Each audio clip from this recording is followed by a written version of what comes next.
The CBS Radio Mystery Theater presents...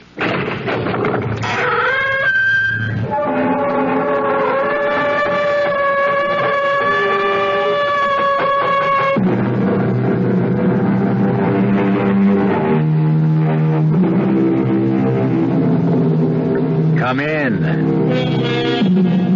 Welcome. I'm E.G. Marshall.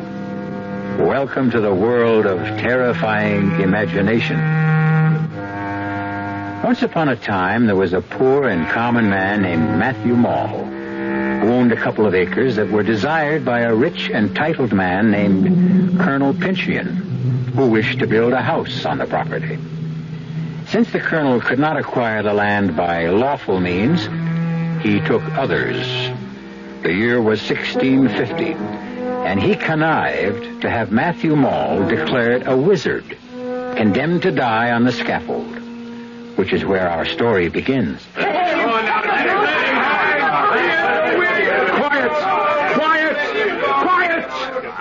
You have not heard the last of Matthew Maule. You or your children, or your children's children. In particular, you, Colonel Pyncheon, and all the family who follows you. Look at him, everyone, as a dying man makes a promise. Colonel Pyncheon, God will give you and yours blood to drink.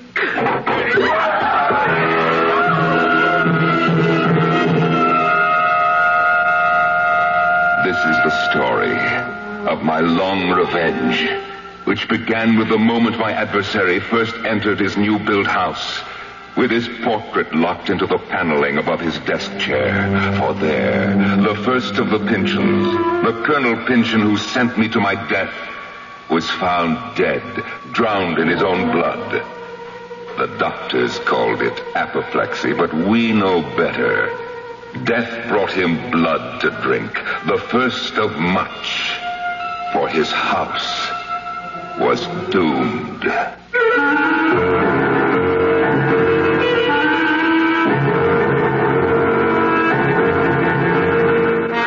Our mystery drama, The House of the Seven Gables, was especially adapted from the Nathaniel Hawthorne classic for the Mystery Theater by Ian Martin and stars Norman Rose. It is sponsored in part by Sign-Off, the Sinus Medicines, and Anheuser-Busch Incorporated, brewers of Budweiser. I'll be back shortly with Act One. Buick introduces a new concept for you to consider in light of all the concern about miles per gallon. Range. Range is what you get when you multiply the mileage your car gets per gallon by the number of gallons your car's gas tank holds. Range is one of the things that help make Buick Apollo such a special small car. It comes from coupling the Apollo's economical 6-cylinder engine with a standard 21-gallon gas tank. It holds a lot, but it doesn't use a lot. Look into the Apollo. It's the Buick of small cars. Hello, this is Goldilocks. It seems like only yesterday that I was a little girl tasting porridge. You know, this one's too hot. This one's too cold. And now I conduct taste tests on diet drinks. And there's one I must tell you about. Sugar-free diet 7-Up. It has a fresh, natural, delicious taste. It drives my taste-o-meter crazy. Sugar-free diet 7-Up. This one's just right. George Washington? Yes. What is your favorite American food? La Choy Oriental Vegetables. La Choy? The father of our Oriental vegetables. Oriental vegetables? Bean sprouts, water chestnuts, chop suey vegetables, delicious. What do you do with You toss them. Across the Potomac? In a salad. Oh, yes. Or mix La Choy Oriental vegetables right in with ground beef when you make burgers. That's my favorite. A meal fit for a king. Oh, I didn't mean a king. I meant what I am. You know, not a prime minister. Not a... La Choy makes Chinese food. Swing American. You stand alone and wait. She's 20 minutes late. She'll find a smile will go a long, long way. Smiles go a long, long way with Kodak's Pocket Smile Saver Kit. You get a Pocket Instamatic camera, color film, Magic Cube, extender, and more for less than $30. All at your photo dealers for a limited time only. A smile stays lit with our Smile Saver Kit. You'll see a smile will go a long, long way. From Kodak.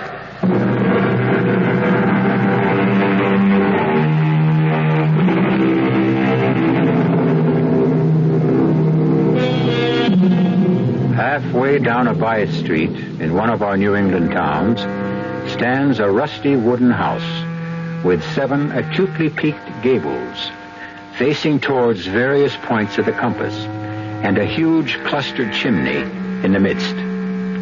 So begins the second novel written by Nathaniel Hawthorne. And to tell you the rest of it, here is the tortured, uneasy spirit of the wizard Matthew Maule, who died before his time and left a curse that endured for over 2 centuries. 38 years in my grave, and yet I rise from it as casually as an ordinary man from his bed. I am seen as easily at noon as I am by the witching hour. I am an extraordinarily pestilent ghost, and I have left an estate which will mangle and torture and destroy at last the whole clan of Pyncheons. Shall we take a case in point? Yes? Well, what is it? You sent for me, Mr. Pyncheon. The name is Matthew Maule, son of him who built this house for your grandfather, grandson of the rightful proprietor of your soil. Oh, the ancient dispute. That matter has been settled by competent legal authorities. In favor of the family Pyncheon. Self-evidently. I am in residence and you are not. Then stay here and rot. A moment, Mr. Maule. Will you attend me in the living room? At your request. To what purpose? Well, perhaps to our mutual interest. There's a legend that my family, that, to be precise, the same Colonel Pyncheon who looks down on us from above the living room fireplace here, had a deed to certain vast real estate holdings from an Indian grant. Holdings of incalculable value. I've heard the story. Are you also aware that in the settlement of the estate, no deed was found to lay claim to them? Oh, yes. But his claim was on the verge of settlement when my grandfather died suddenly. In answer to my grandfather's curse. Of apoplexy. Which is, in non-medical terms, not far from literally drinking one's own blood. I did not bid you here to renew old quarrels, simply to make you a proposition. Very well, I'm listening. There's a rumor that whatever quarrel lay between our ancestors, yours was the one made the best bargain in the long run. By being hanged? Now, however he died, he was only a step or two ahead of the colonel. For while the colonel won out in buying and owning the land Seven Gables stands on, he lost a kingdom when the deed to half the state of Massachusetts was lost. Or hidden. Mr. Pyncheon, what is your proposition? Your father was the architect of this house. He might have secreted the papers somewhere or built some hidden chamber for them, which my ancestor, Colonel Pyncheon, died too suddenly to reveal. I would be willing to pay well for information leading to them. I cannot believe the colonel would have concealed something that was not his to hide. But there might be a chance for you to recover those papers. How? I'll make a contract with you. This house and the property. For the papers, if I can locate them. Oh, no, damn me, if I'll permit it. Did you say something, sir? No. Why? Well, I could have sworn I heard a voice. I'll meet your bargain if you can find the Indian grant. I'll need some help. I don't know where the papers are, or if they exist. I do know that to locate them, I need the help of a medium. I don't understand. You have a young daughter named Alice. Bring her here. From outside the oriel window, poured with frost against the roaring fire within, I watched my grandson toy with this Pyncheon, whose only desire was to flee the dread house and live abroad. And by virtue of my right as a man taken before his time, I kept invading Matthew's mind and making it mine as far as I desired. My daughter, Alice, may I present Mr. Matthew Maule? My pleasure, Mr. Maule. Will you be seated? Father? Do as he asks. Very well. Now, I ask you to fix your eyes on mine. From the moment that gentle girl raised her eyes, she was ours, mine. It was enough, perhaps, that already the Maules had the reputation that they could enter people's dreams and that no grave could hold them. By now, there was a further belief that they could mesmerize the unwary. There is your daughter, Mr. Pyncheon. Speak to her. Alice! Alice, answer me! Oh, softly, softly, Mr. Pyncheon. Is it my crime you have sold your daughter for the hope of getting back a sheet of yellow parchment? What would you do with her? Why, only as you asked. Use her as a medium to try to make you rich. How? You'll see. Unless you wish to call our barter deal off. No. But proceed in God's name. Very well. Listen to me, Alice Pyncheon. Listen with your mind. Cast off your body. Think.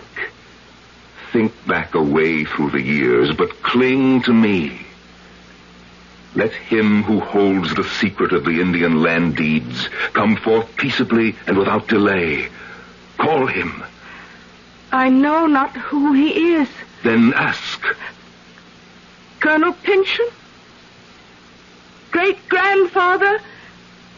Can you hear me? Can you hear me? Call on my grandfather, whom your great-grandfather hanged. Matthew Maule? Matthew Maule? Are you there? Speak. I hear you in the grave, Miss Pyncheon. Oh, what rare sport to watch your father Gervais shivering in mortal dread, and you, my fine lady, no more responsible for your actions than a puppet. And my grandson speaking words and using powers only I could confer on him. But the secret? The secret I am not yet ready to divulge.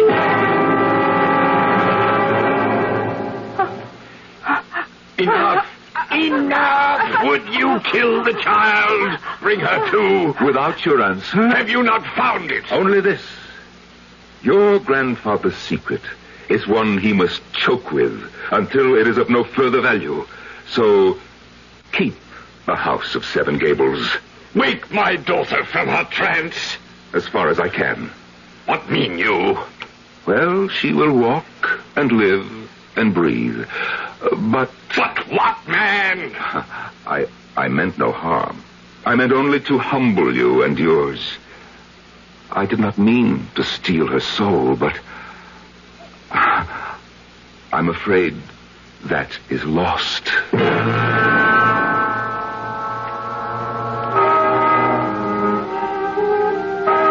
The years rolled by, and generation by generation, I took my toll on the Pyncheon brood. The once proud family dwindled and thinned out. I have had little need to move my rusty bones or decaying flesh, since they have wrought their own destruction, save till now. But in this century, I must arise again. Cousin Hepzibah. Jaffey Pyncheon, what brings you to Seven Gables? Why, I take it since you have opened a 1-cent store, it is open to any member of the public? Not to you. Never to you. Judge, Judge not, that ye shall be judged. Well, surely after all these years, and in respect of what I've just arranged for Clifford... You are not welcome in this house. Not even in a public shop, Hepzibah Pyncheon. The shop is a necessity, now more than ever. Because of Clifford's return? Oh, surely you know if you're in need you can call on me. Or bring your brother and yourself to live on my estate. Oh, you know I will take no charity from you, now or ever. How dare you offer it after what you've done to Clifford? I? Yes, you hate him. For what reason, I know not. But hate him you do. You do me wrong, sweet cousin. But I am a forbearing man. I bear what crosses God sends me to bear. I will not trouble you more now, but wait for Clifford's return.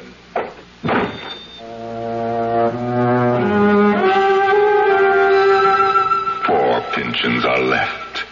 Nearsighted, angular, tall Hepzibah in her rusty black. The smiling, fat, oily Judge Jaffey Pyncheon, who so closely resembles the portrait of that black-hearted colonel who hangs in the massive gold frame in the living room, and who hanged me by the living neck. 2 yet.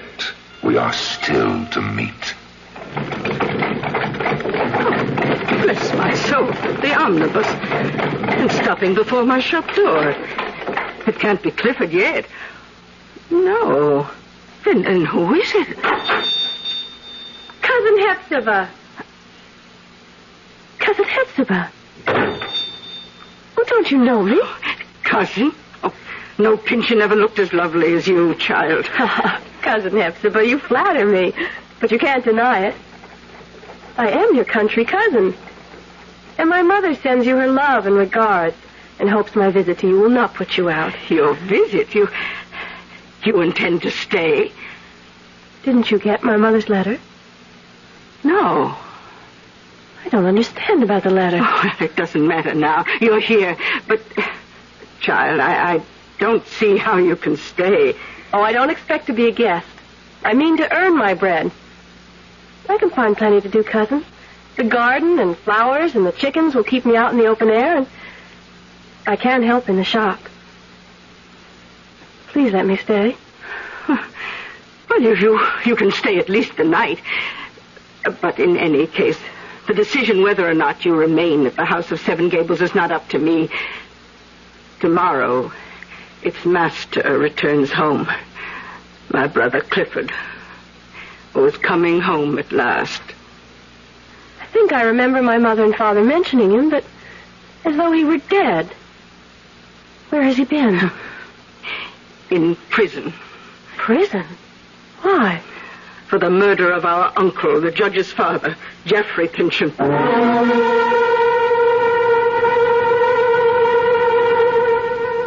One other young and unsuspecting girl, Alice Pyncheon, came to grief under the shadowed gables of this brooding old house. Is another to share the same fate? We'll find out when I return shortly with Act 2. And now another story of the ball and chain, as Kellogg's Special K presents Veronica and Jack. Oh, Jeffrey, isn't this romantic? Out in a quiet lake at night with you rowing the boat. Yes, Veronica, it's really neat. Jeffrey, what was that? Frogs. Frogs that go bonk? They're pretty weird frogs. Oh, Jeffrey, you're such a card. You have a ball and chain, like the ones they use in those Special K commercials. Yes, Veronica, it symbolizes my few pounds of extra weight, but I'm going to get rid of it. How? By exercising. You know, like rowing this boat and eating smart at every meal, starting with a Special K breakfast. You mean a 1-ounce bowl of high-protein Special K, 4 ounces of skim milk, orange juice, and coffee? Precisely. It's less than 240 calories, and it tastes delicious. It'll help me get rid of this ball and chain. I'll help too, Jeff. After all, we're all in the same boat. You have a ball and chain, too. Your happy ending could begin with the Special K breakfast from Kellogg's. The 74 Indy 500 is now history, and to no one's surprise, the winner was equipped with custom Monroe racing shock absorbers. Naturally, because every single car in the race had custom Monroe racing shocks. That makes Monroe's win record 21 of the last 22 Indy 500s. That's quite a performance, the kind you'd expect from Monroe. We're the #1 maker of replacement shock absorbers for your car, and we're the #1 choice on the track. At Monroe, we can't lose, and neither can you. Just when you need it more than ever, you can find it more places than ever. That's Quaker State Motor Oil.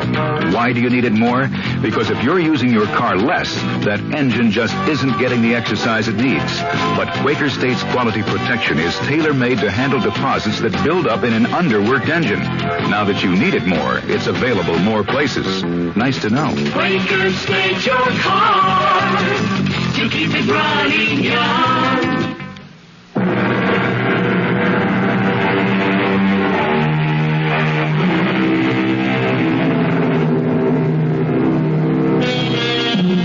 This is not my story, so let me quote from the man who first told it. The mysterious Clifford is about to return, and here is how he is foreshadowed in conversation between Miss Hepzibah Pyncheon and the newly arrived Phoebe. 31 years ago, my uncle, master of this house, was found dead beneath the portrait of our ancestor, Colonel Pyncheon. Death was accountable, the authorities decided, to a blow on the head.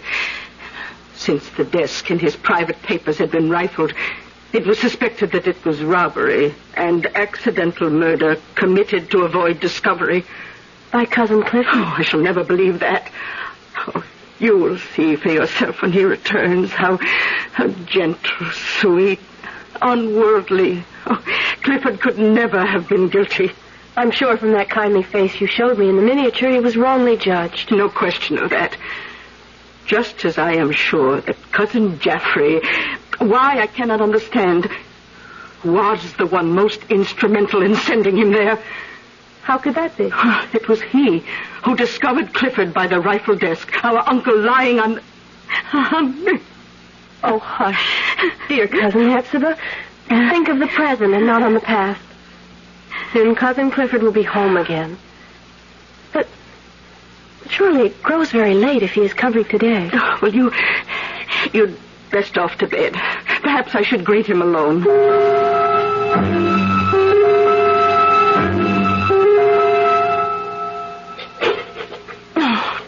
Oh, dear, how shall I manage? May I help, Cousin Hepzibah? I'm old thumbs when it comes to cookery. You see, I've lost whatever art I had all these years alone. And I wanted Clifford's first breakfast to be so tasty. You have a fire going bright enough to chase the morning dusk. Since the oven is hot, would you like me to bake an Indian cake? It was Clifford's favorite all those years ago. Well, then bake it I shall. What else can I do? Oh, the coffee. Real mocha, if you would grind it. We'll make a breakfast fit for a king.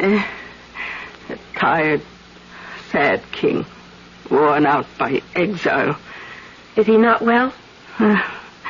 You shall see for yourself soon enough, dear Phoebe. Hush, he's coming. Let him see you first, Phoebe. He likes bright faces, and mine is old, set in a scowl. Clifford, dear, let me help you. The weakness is locked inside, Hepzibah. Nothing you or anyone can help. But we are not alone. No, he is Phoebe. Phoebe, Arthur's only child. You remember I told you about her last night. Phoebe Pyncheon. Phoebe. Arthur's child. Yes, I forget. You are welcome. Thank you, Cousin Clifford. Oh, come sit here. Take this chair. Is this you, Hepzibah? How changed. How changed. And are you angry with me? Oh, why should I be angry? And why do you bend your brows so? Oh, Clifford, there is nothing but love here. If I scowl, it is only habit that has gone before. Cousin Hepzibah's only worried and concerned that you should be happy. Then why do we keep that odious picture on the wall? Why can't we... What is that sound? Why, that is... Phoebe, will you answer it? Of course. That is the tinkle of the shop bell. Shop bell? Yes, sir. Ah, then, has Miss Hepzibah's shop opened under such favorable circumstances that she needs an assistant as attractive as you? I'm a cousin of hers, on a visit from the country. Well, in that case, I suspect you are a kinsman of mine. Let's see, oh, yes, little Phoebe Pyncheon. I am your kinsman, Judge Pyncheon, my little niece. Oh, surely I must pay you welcome. Oh, you resist me. I had not meant to. Oh, quite right, quite right. A young girl, especially a very pretty one, cannot but be chary of her lips. I did not mean to be unkind. Oh, I accept that. But are you afraid of something? Nothing I know of. I'll just step in and... What do you want, Jaffey? Why, simply a short visit with No. He cannot see visitors. I warn you to take care. Clifford is on the brink of a blacker fate than yet possessed him. I need to see him. No, Hepzibah. Don't let him in. Beg him on your knees if you must. Ask him to have mercy. Mercy. You heard. I heard. But must I... You will not let me see him. I want to protect him. As you will. But you do me great wrong, cousin. I only wish to help him. I will find some other way.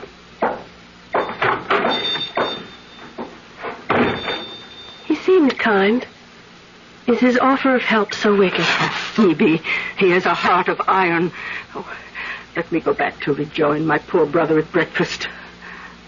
Of all of us, he's the one who most needs protection now.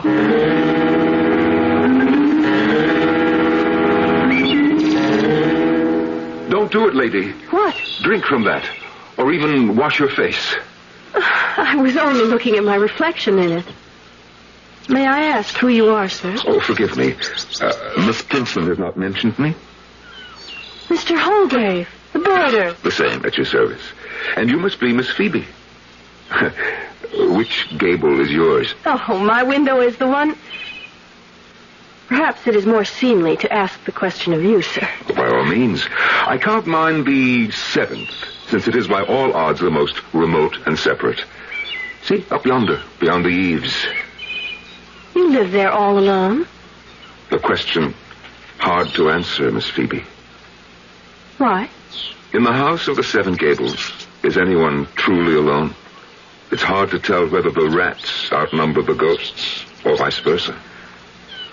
Then why pick it as a lodging by free will? If you must know, I can afford little, and the rent suits my purse.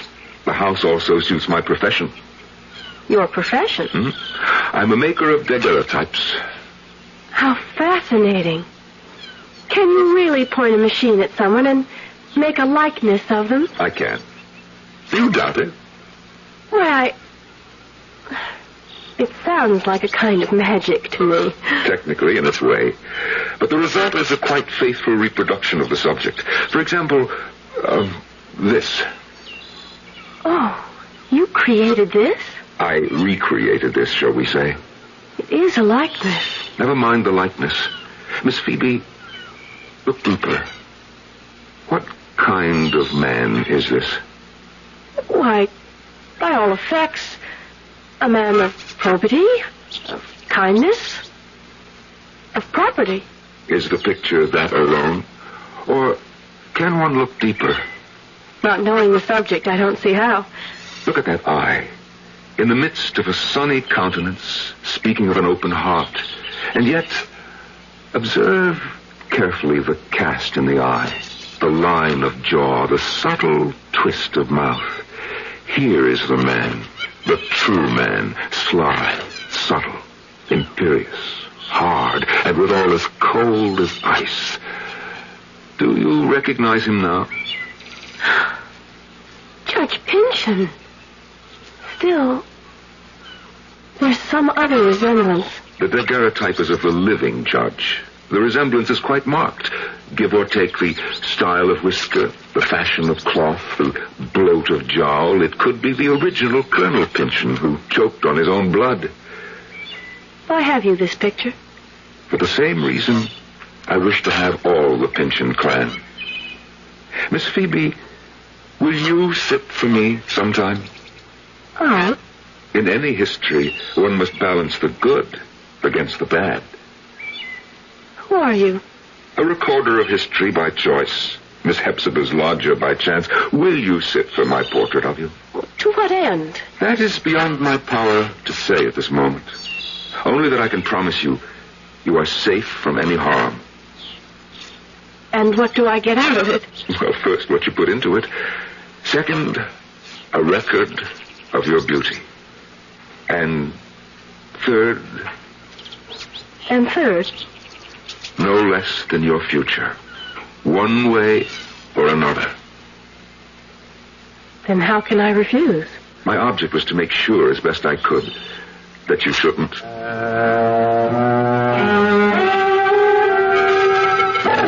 I was resting more secure in my rotting grave. The urge to wander grasped me less. The Pyncheon dynasty was a sorry lot at best, save one.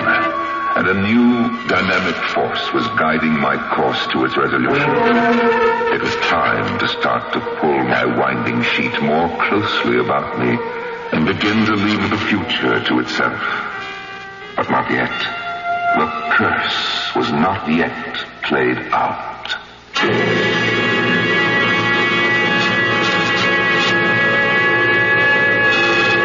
The mysterious Mr. Holgrave.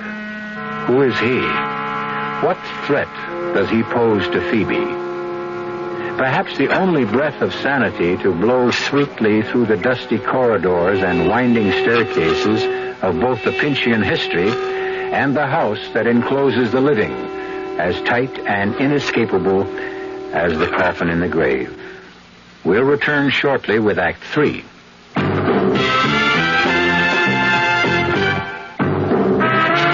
You don't see many people putting salt in their beer nowadays. Not that there's anything wrong with salt on radishes or French fries, but man, not in the king of beers. Truth is, the only thing salt can do for Budweiser is make it salty. An unwise thing to do to the only beer in America that's beechwood aged. Unsalted Budweiser has become the most popular beer in the world. That's because in brewing Bud, the Budweiser brewmaster goes all the way for a taste, a smoothness, a drinkability you will find in no other beer at any price.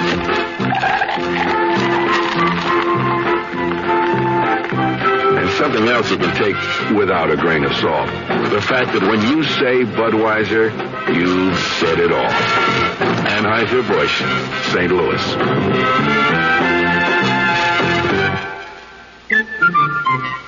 If you're serious about taking care of your lawn and garden, you're in for a lot of hard work.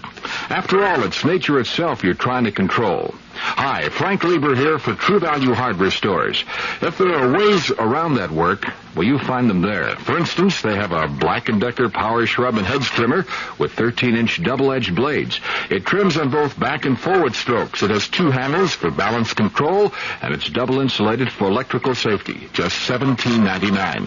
Another Black & Decker you'll find at True Value Hardware Stores is a deluxe lawn edger trimmer. The controls are up on top of the stand-up handle. The 8-inch blade cuts a 3/4-inch deep trench. It converts quickly into a trimmer, just $39.99. These Black & Decker tools give you two ways to get around hard work in the yard. And they're just a couple of the values that you'll find at the True Value Hardware Store nearest your home. Check the yellow pages.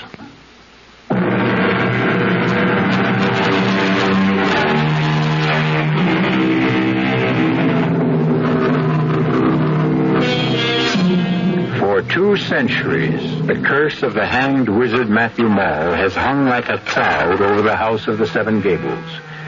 The dark, deteriorating, rat-infested, and ghost-ridden house has outlived its time. Only the family, to which it belongs, hangs on to some distant remnant of the past. There, Cousin Clifford. Safe in your little eyrie and retreat. I trust you, Phoebe, to find me this spot in my private gable. While from here I can see all the world. The bustle of our little town, certainly. How free I feel after all those years. I have the wildest impulse. What, Cousin Clifford? Are you too young, perhaps, to remember when we blew soap bubbles? A glass of soapy water. And a clay pipe. Yeah, the pipe I still have. Well, the soapy water I can provide. But the lost years, where can they be found again?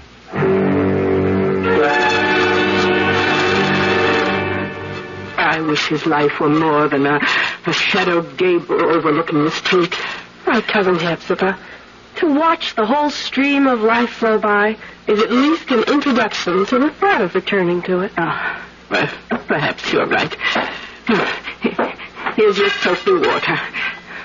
Take it to him to blow bubbles.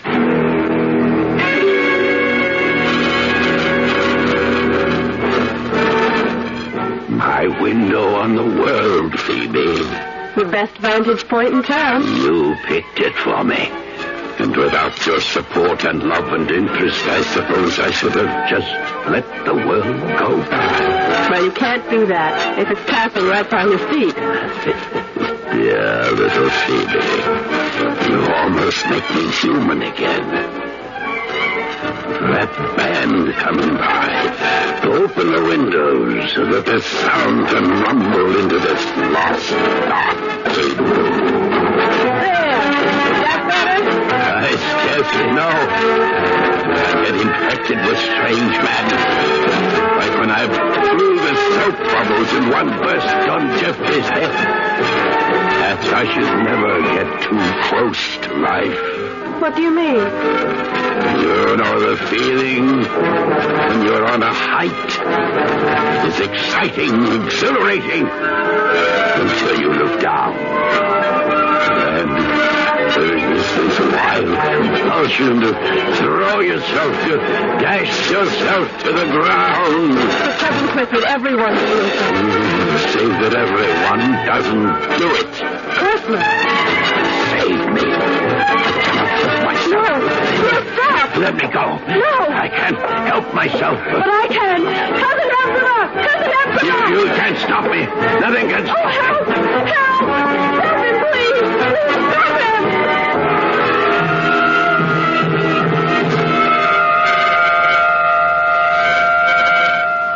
Good morning, Miss Phoebe. Mr. Holgrave, how can I thank you? For what? For answering to my cry? For helping me hold back my Cousin Clifford? It's only fortunate that I was nearby. I don't know how to explain. Why should any of us try to explain the human effort, drive, psyche? We all react to our impulses and dreams to a greater or lesser degree. Did your cousin really want to jump? I was with him. I could scarce hold him. Why would he pretend? Why, indeed. At least there was no disaster. I'm glad I was part of avoiding that. I can never thank you enough. How can I do something in return? Sit for me. Let me make a daguerreotype of you. That's simple enough. But why? I wish I felt myself free to answer that completely, but, well, at least one obvious reason. There should be some permanent record of your beauty. I'm afraid you overstate your case. Or my case. So I must admit that even if you had not half admitted it, I would suspect you of some ulterior purpose. You never have quite trusted me, have you? It's just that I sense you are not quite what you seem to be. I don't know what I feel. What do you want my image for? Say that I want a record of the Pyncheon family. And that alone? No. My other purpose, I must keep to myself. I could refuse. I hope you won't. It would be ungracious of me. I offered to do something in return for helping save Cousin Clifford's life. When? The sooner the better. There is a skylight in my gable room. The afternoon light would be perfect. If you'll meet me there at 5, I'll be ready for you. I never thought to see the day I would harbor any kindly thoughts for any Pyncheon. But I find I have it in my heart to accept poor, withered Hepzibah and the half-mad Clifford.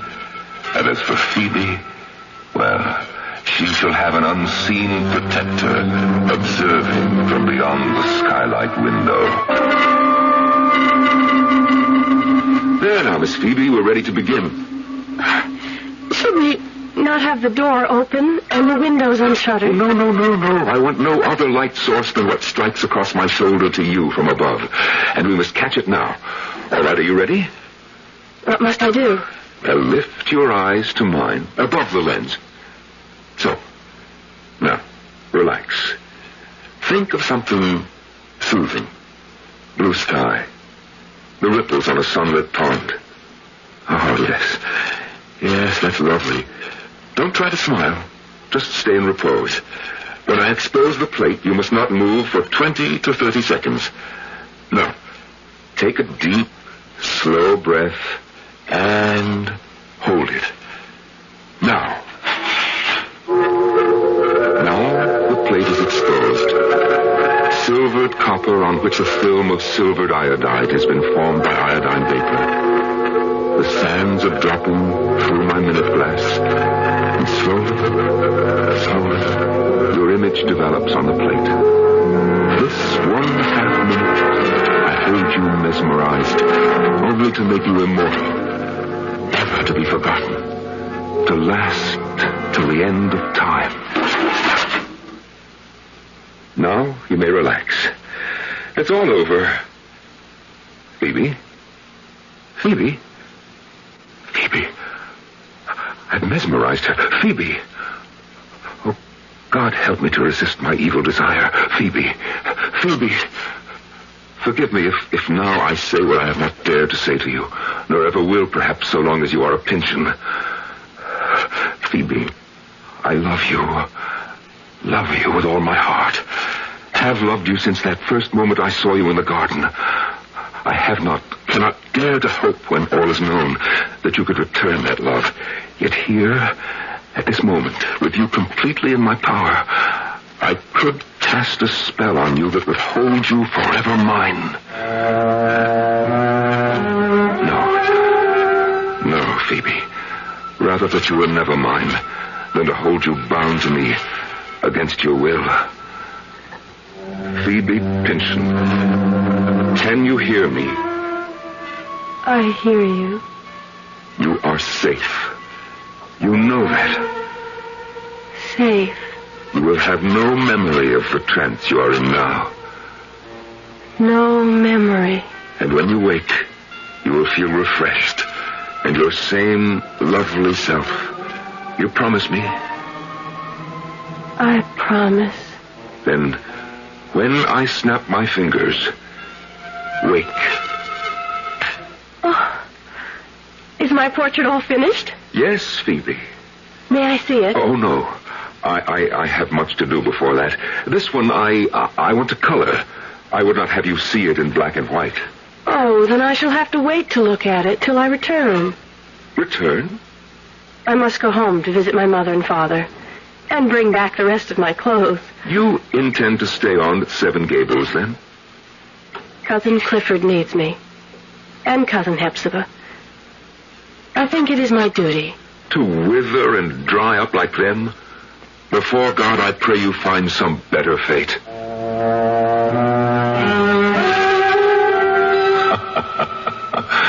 Some better fate indeed. Back in my grave, my bones are ready to settle to eternal sleep, and the curse is ready to be wound up. And the day after Phoebe left became the beginning of the end.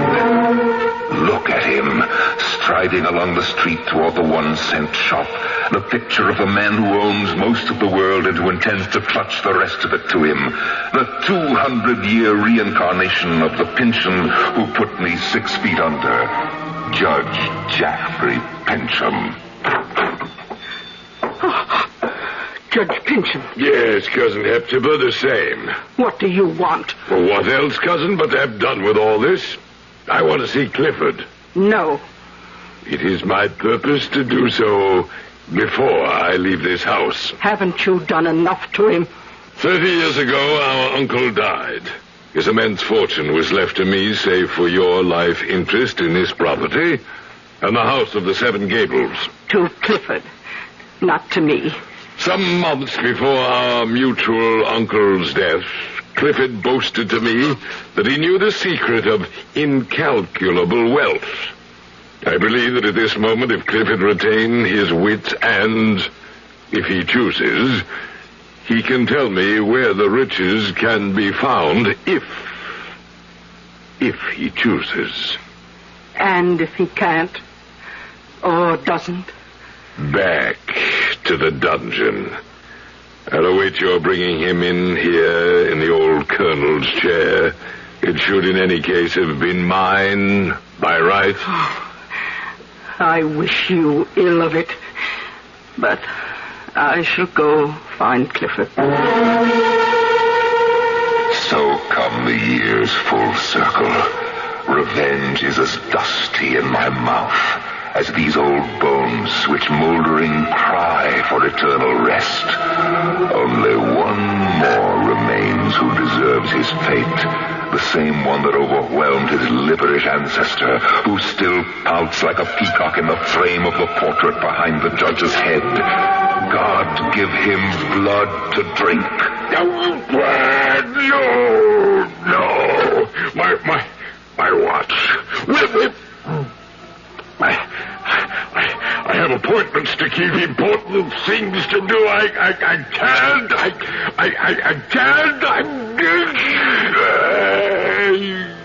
Drink deep and die, and dies the curse with you.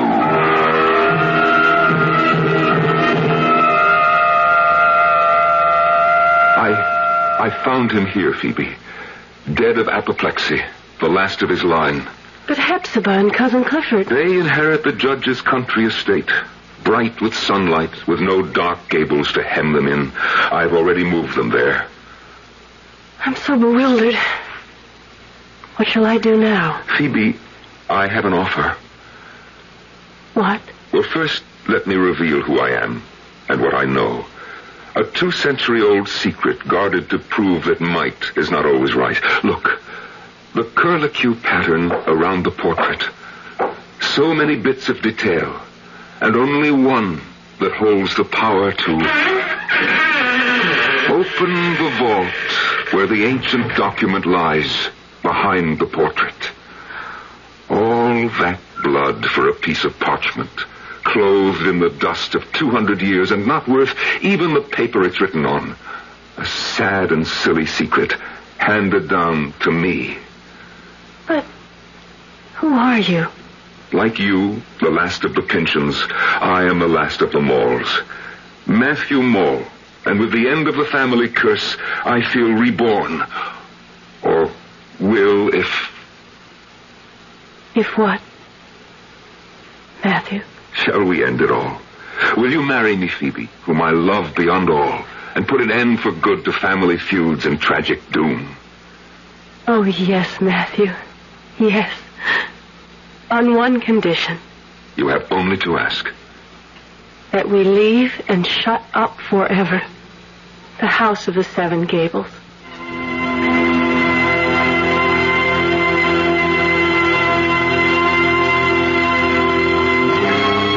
For several years, the house still stood. There were those who, passing it after dark, swore they could hear the tinkle of the harpsichord Alice Pyncheon once used to play, the sound of the 1-cent shop bell, the cough of a man choking.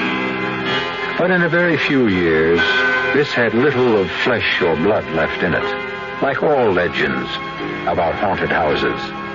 This one's only special claim to fame was that it had, if you counted them, 7 gables. I'll be back shortly. I want that sinus medicine. Headache tablets? No, sinus medicine. Sinus tablets. Helps the headache and the pressure. Oh, you mean sign-off. Exactly. Headache pain is one thing. A sinus headache is something else. Sometimes your whole face can seem to throb with pain. You want relief. Take Sign-Off tablets. Sineoff, the sinus medicine that gives you a full dose of pure aspirin, plus a sinus drainer. Sign-Off, the sinus medicine that helps relieve sinus pain while you drain. And Sign-Off doesn't stop there. Have you tried Sign-Off Sinus Spray, the fastest known form of sinus congestion relief? It works in seconds. That's Sign-Off Sinus Spray. When sinus flares up, use Sign-Off tablets and spray only as directed. Sineoff. Sign-Off. Exactly. Sign-Off, the sinus medicines in the bright red box. You've been hearing some pretty lavish claims recently about miles per gallon. We'd like you to consider something equally important, and that's range. Range is the miles per gallon multiplied by the number of gallons your car's tank holds. Range is what makes the Buick Apollo such a special small car. It comes from coupling the Apollo's economical 6-cylinder engine with a standard 21-gallon tank. It holds a lot, but it doesn't use a lot. Look into the Apollo. It's the Buick of small cars. Oh, sure. You can talk about good-tasting diet drinks, but I know. I'm Goldilocks, and here at my taste-testing laboratory, I taste-test them all. And nobody's been drinking my diet drinks until I tested sugar-free Diet 7-Up. And then, kabloomy! Every bear wanted some. Diet 7-Up is fresh, natural, delicious. Sugar-free Diet 7-Up. This one's just right.